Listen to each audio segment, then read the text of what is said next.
Welcome in the world of Ayurveda. Ayurveda के इस सुंदर विश्व में आप सबका हार्दिक स्वागत। आज हम अपने बीए में सेकंड ईयर के द्रव्य गुण इस सब्जेक्ट का एक द्रव्य देखने वाले हैं जिसका नाम है करंज। आज के इस लेक्चर में हम करंज के बारे में इंफॉर्मेशन देखेंगे। सबसे पहले इसे करंज ही क्यों कहा जाता है ये हम देखेंगे।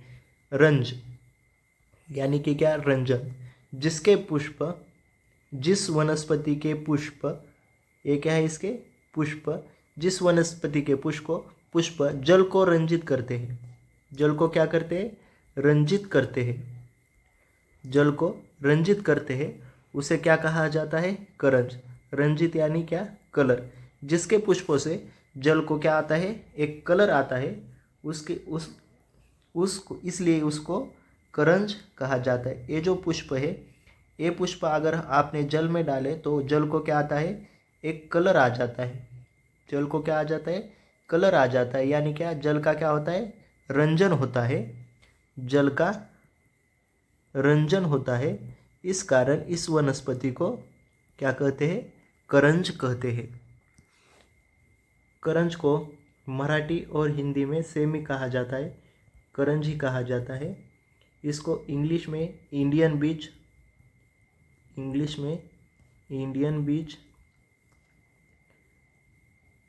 इसका लैटिन नाम है पोंगेमिया पिनेटा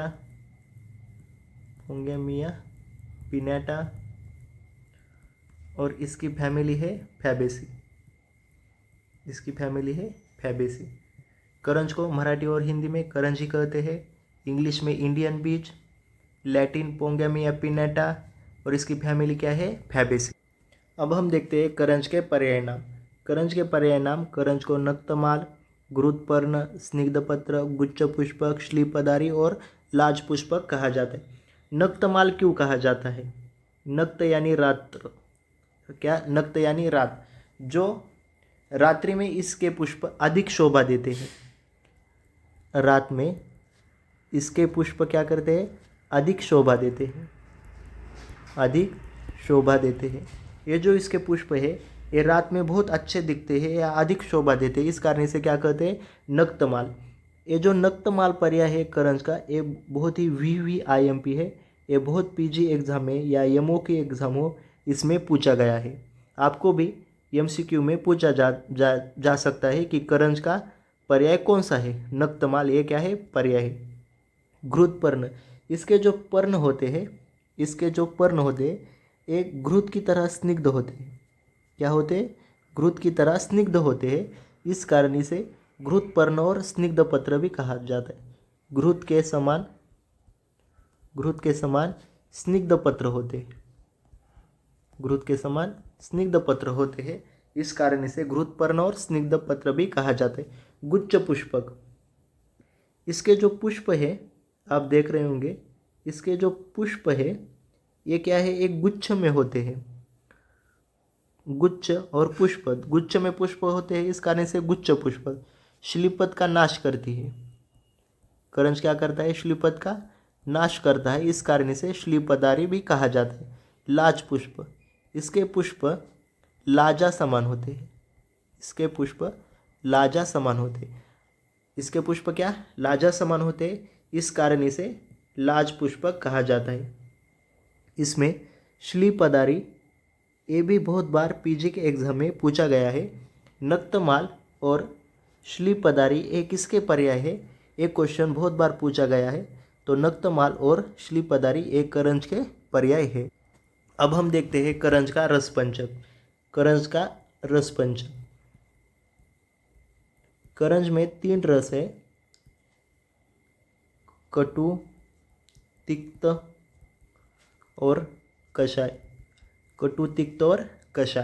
ये क्या है? करंज के 3 रस है। गुण लघु और तीक्ष्ण गुणात्मक है। इसका विपाक कटु है। और वीर्य क्या है? इसका उष्ण वीर्य है। याद रखने के लिए हम देखते हैं, कटु को क्या बोलते हैं? C, तिक्त को T और कषाय को K। करंज और इसके आगे CTK करंज, CTK करंज। ऐसे एक ही वर्ड में बोलने का, सी टी के करंज, यानी सी से कटु, तिक्त और कषाय, ये क्या है इसके रस है। जाहिर सी बात है कटु तिक्त कषाय रस का विपाक कौन सा होता है, कटु, और इसका वीर्य उष्ण है। अब हम इसके दोष देखते हैं, ये कौन से दोष पर असर करती है, तो कौन, कफ और वाथर। करंज क्या है, कफ और वाथर है। कफ और वाथर ही क्यों, क्योंकि हमें पता है इसका विपाक क्या है, कटु है, इसका वीर्य क्या है, उष्ण वीर्य है। इन दोनों के कारण ये क्या है, कफ और वाथर है, वीके। हमें पता है इसके लिए एक सेंटेंस याद रखने का, विराट कोहली को करंजी अच्छी लगती है। विराट कोहली को क्या अच्छी लगती है, करंजी अच्छी लगती है। वी से, वी, क से कोहली और करंजी से करंज, वी से वात, क से कफ, करंजी। अब हम करंज के कर्म के बारे में देखेंगे कि करंज कौन कौन से कर्म करती है। करंज लेखन कर्म करती है, लेखन भेदन,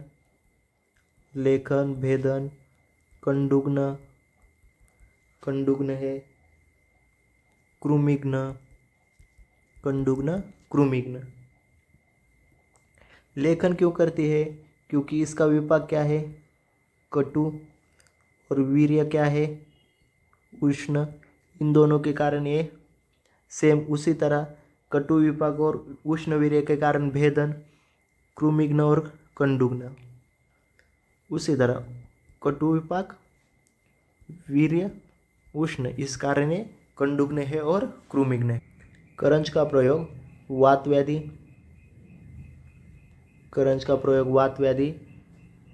इसमें वात व्याधि में आमवात, संधिगत वात, इसमें इसका प्रयोग किया जाता है। वात व्याधि में करंज का प्रयोग स्वेदनार्थ किया जाता है। करंज का प्रयोग क्या किया जाता है, स्वेदनार्थ किया जाता है। और इसके तेल से अभ्यंगार्थ, स्वेदनार्थ और अभ्यंगार्थ वात व्याधि में करंज का प्रयोग किया जाता है। इसके अलावा दंत मुख रोग व्याधि, दंत और मुख रोग में इसका प्रयोग दंत धावनार्थ किया जाता है। इसका प्रयोग दंत धावनार्थ किया जाता है, दंत मुख रोग।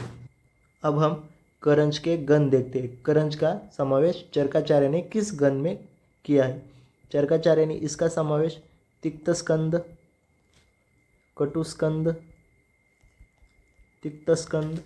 कटुस्कंद, इसके अलावा कंडुग्न गण में भी किया है। कंडुग्न गण, तिक्तस्कंद में तिक्त रसात्मक है इस कारण, कटुस्कंद में कटु रसात्मक है इस कारण, और कंडुग्न में तिक्त कटु रस से इसका विपाक क्या है, कटु विपाक, वीर्य है उष्ण, इस कारण ये क्या करती है, कंडु का नाश करती है। इस कारण क्या करती है, कंडु का नाश करती है। सो चरकाचार्य ने इसका समावेश कंडुग्न महाकषाय में किया है।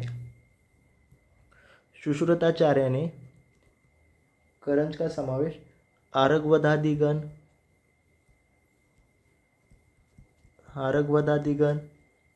वरुणादिगण,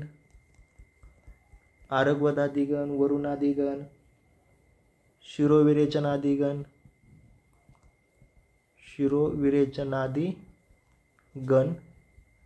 इसमें इसका समावेश किया है।